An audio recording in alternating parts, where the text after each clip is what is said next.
क्षेत्रीय समाचार देहरादून के इस विशेष अंक में आपका स्वागत है। आज हम उत्तराखंड के ट्रैकिंग स्थलों में जाने से पहले की जाने वाली तैयारियों के संबंध में जानेंगे। उत्तराखंड में बड़ी संख्या में पर्यटक स्थलों के साथ ट्रैकिंग रूट मौजूद हैं, जहां हर वर्ष बड़ी संख्या में पर्यटक और पर्वतारोही पहुंचते हैं। फूलों की घाटी, Dodital track, Chopta, Pindari glacier, Panchkedar track, Nanda Devi, Roopkund track, Nag Tibba track, Gaumukh Tapovan track सहित उत्तराखंड में अनेक छोटे और बड़े ट्रैक हैं। श्रोताओं, अभी कुछ दिन पहले उत्तरकाशी जिले के सहस्त्रताल की घटना तो हम सभी को याद होगी। इस ट्रैकिंग रूट पर गए 22 लोग खराब मौसम के कारण रास्ता भटक गए और इनमें से 9 लोगों की मृत्यु हो गई। ट्रैकिंग के दौरान लंबा रास्ता तय करना होता है, जिसके लिए शारीरिक और मानसिक दोनों तरफ से फिट होना जरूरी है। ट्रैकिंग पर जाते समय कुछ जरूरी चीजों को अपने साथ लेकर जाना चाहिए, ताकि जरूरत पड़ने पर हर चुनौती का सामना किया जा सके। श्रोताओं, आज के इस अंक में हम चर्चा करेंगे ट्रैकिंग पर आने से पहले क्या तैयारियां होनी चाहिए, और इस पर अधिक जानकारी के लिए उत्तरकाशी से हमारे जिला संवाददाता आशीष मिश्रा नेहरू पर्वतारोहण संस्थान के वरिष्ठ प्रशिक्षक और पर्वतारोही दीप शाही के साथ चर्चा कर रहे हैं। नमस्कार सर। जैसा अभी हाल ही में सहस्त्रताल में 9 ट्रैकरों की जान चली गई, तो सबसे पहले इसके संबंध में ही पूछना चाहूँगा कि ट्रैकर्स को किन बातों का ख्याल रखना चाहिए लंबे ट्रैकिंग रूट पर आने के लिए, और किस तरह से जो ट्रेंड गाइड है उनका रोल है सुरक्षित ट्रैकिंग करवाने में।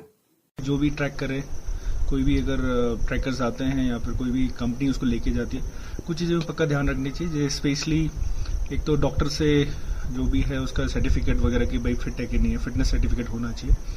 दूसरा, जो स्पेशली जो ट्रैकिंग कंपनीज हैं वो लोग जो उनके पास जो गाइड्स हैं या फिर जो उनके हेल्पर्स हैं, किचन वाले हैं, जो भी है, एटलीस्ट वो थोड़ा बहुत ट्रेंड होने चाहिए। और स्पेशली गाइड को तो मैं सोचता हूँ कि एकदम उसको ए से लेकर जेड तक पूरा पता होना चाहिए, क्योंकि पूरा जो ट्रैकर्स है किसी भी एक्सपीडिशन की बात करते हैं या फिर कोई भी हाईल्ड ट्रैक है स्पेशली, तो उसमें गाइड का एक बहुत एक महत्वपूर्ण हिस्सा वो निभाता है। क्योंकि जैसे ऑल्टीट्यूड्स में अगर कोई जाता है तो गाइड को पता है कि क्या सावधानियां रखनी है, क्योंकि ऑलरेडी ट्रेनिंग अगर उसने किया हुआ है। तो कई बार क्या होता है कि गाइड को पता नहीं होता है कि एक्टिविटाइजेशन जैसे एक चीज़ है, जब पहाड़ों में जाता है तो रुक रुक के जाता है।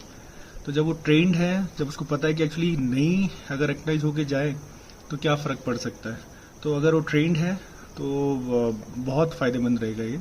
और तैयारी की अगर बात करें तो स्पेशली अगर क्योंकि मैं नेम से हूँ, मैं अगर अपनी बात करूँ, क्योंकि ऑर्गेनाइजेशन और भी हैं, SDRF है, NDRF है, टूरिज्म वाले हैं, फॉरेस्ट वाले हैं, और भी बहुत सारे डिपार्टमेंट है। कहीं ना कहीं इस तरह का जब काम होता है तो वो एक्टिवेट हो जाते हैं। पर अगर मैं अपनी बात करूँ तो निम अपने आप में ट्रेनिंग के लिए जाना जाता है, स्पेशली ट्रेनिंग इंस्टीट्यूट है। और साथ में कहीं ना कहीं हम एक ऐसा इंस्टीट्यूट है जो रेस्क्यू में भी लोगों को ट्रेन करते हैं। जब इस तरह की कोई घटनाएं होती हैं तो ऑलरेडी हम लोग टिकट बना के रखते हैं इक्विपमेंट स्टोर में। इंस्ट्रक्टर्स हमारे, जैसे मैं अपनी बात करूं तो हम लोग जाते हैं, और इवन हमारा फॉरेन के साथ, स्पेशली फ्रांस के साथ हमारा एक टाई अप है जहाँ पे हम लोग अपनी ट्रेनिंग करके आते हैं। और इस तरीके की घटनाएं में हम लोग क्या करते हैं, तुरंत अपना जो योगदान जो हमसे बन सकता है वो हम करते हैं। जैसे मैं आपको बताना चाहूँगा, जो अभी हाल में एक किस्सा हुआ था जिसमें ट्रैकर्स लोग फंस गए थे ऊपर। तो हम लोग कहीं ना कहीं भले ही हम लोग कोर्सेज में थे, पहाड़ों में थे, तो हमें एक इमरजेंसी कॉल आया हमारे प्रिंसिपल साहब के थ्रू, और उनको जो एडमिनिस्ट्रेटिव की तरफ से जो कॉल गया था या फिर जो भी चिट्ठी में जो भी आया था उनके पास, तो हम लोग तुरंत रातों रात डाउन आया, नीचे निम में पहुंचे, रातों रात अपने किट तैयार किया, और दूसरे दिन हम लोग तुरंत जितना अर्ली से अर्ली हो सकता है वो हम लोग से लगाओ पहुंच गए थे। सर, पहाड़ी इलाकों के बारे में कुछ जानकारी जो आप हमारे श्रोताओं को दे सकें। पहाड़ों की अगर बात करें, क्योंकि हिमालयन रेंज है, इसमें बहुत सारे ऐसे ट्रैक्स हैं जो बहुत ही सुंदर ट्रैक हैं, बहुत ही जाने माने ट्रैक है। अब से नहीं, वो जब ब्रिटिशर्स जब हमारे साथ थे तब के जाने माने ट्रैक है। कुछ ट्रेड रूट्स थे हमारे पहले के, तो उसमें से कुछ, जैसे एक फेमस जो ट्रैक है गौमुख का ट्रैक है, गौमुख तपोवन जो ट्रैक है, वो वर्ल्ड के जो बेस्ट टॉप जो ट्रैक है, वर्ल्ड 10 बेस्ट टॉप ट्रैक, उसमें से एक गौमुख तपोवन ट्रैक है। तो classical tracks of the world में से एक है। तो जैसे वो ट्रैक हो गया, आपका कालंदी पास हो गया, बहुत ही हाई अल्टीट्यूड ट्रैक है। केदारताल का ट्रैक है, वुडन स्कॉल है। ऐसे बहुत सारे ट्रैक्स हैं जो आपके पहाड़ों में मिल जाते हैं, जो एक वैली को दूसरे वैली में कनेक्ट करता है। और छोटे मोटे जो ट्रैक्स हैं एक एक दिन के वो भी हैं आसपास, जैसे नचिकेता ताल का ट्रैक है, डोडी ताल का बहुत ही फेमस एक ट्रैक है, इसके लिए काफी लोग आते हैं। गिडारा बुग्याल का ट्रैक है, दयारा बुग्याल का ट्रैक है। दयारा भी अपने आप में बहुत एक फेमस एक डेस्टिनेशन पॉइंट है, वहां पे जाके लोग ट्रैक करते हैं। सर, जैसे कि आप पर्वतारोही भी रह चुके हैं, तो आपके क्या अनुभव हैं राहत और बचाव कार्य को लेकर, और आपको क्या लगता है कि किस तरह से रेस्क्यू कार्यों में तेजी लाई जा सकती है? देखिए, अगर हम बाहर की बात करते हैं, एवरेस्ट नेपाल में है। जैसे मैंने पहले भी बताया आपको कि हम लोग जैसे निम में हमारा टाई अप फ्रांस के साथ है, सिनीजैक वहाँ पे एक स्कूल है, वो हम लोग वहाँ पे जाके एक्सचेंज प्रोग्राम करते हैं, रेस्क्यू के बारे में सीखते हैं। अगर हम रेस्क्यू की बात कर रहे हैं जो हिमालयाज में है, इंडिया की बात करता हूँ मैं, और बाहर की, तो थोड़ा फर्क है इनमें। अब जैसे कि फॉरेन में क्या होता है कि अगर कभी कोई भी इमरजेंसी आ जाती है तो क्विक रिस्पांस जो होता है वो बहुत जल्दी हो जाता है, ताकि क्योंकि टाइम एक बहुत बड़ा फैक्टर है रेस्क्यू में। जितना कम समय में चीज़ों को हम लोग संभाल लें तो उतना अच्छा रहता है। तो अब जैसे अगर मैं अपने एवरेस्ट की बात करूँ, 2021 में मैंने एवरेस्ट किया है, और वहाँ भी जब क्योंकि खुम्बू आइसफॉल से चढ़ के जाना होता है, ऊपर कैंप 2 है, कैंप 3 है, हाई ऑल्टीट्यूड है, साउथ कोल है, तो वहाँ पे रेस्क्यू के लिए फॉरेन कंट्री हो चाहे नेपाल हो, कहीं भी हो, तो वहाँ पे ज़्यादातर मैक्सिमम एरियल रेस्क्यू करते हैं। तो एरियल रेस्क्यू से क्या होता है कि एक तो टाइम कम लगता है और फटाफट एक्टिविटीज़ हो जाती है। पर हमारे यहाँ थोड़ा सा ऐसा नहीं कि एरियल रेस्क्यू नहीं होता है, पर क्योंकि सिस्टम हमारा ऐसा है कि हेलीकॉप्टर हर कोई उसको बुला नहीं सकता है। अभी मान लो एग्जाम्पल के लिए लास्ट में जो अभी यहाँ पे हुआ था, इंसिडेंट हुआ था कुछ दिन पहले, वहाँ पे एरियल रेस्क्यू अगर नहीं होता तो जो नंबर ऑफ कैजुअलिटीज थी 9, वो हो सकता था कि वो बढ़ जाती।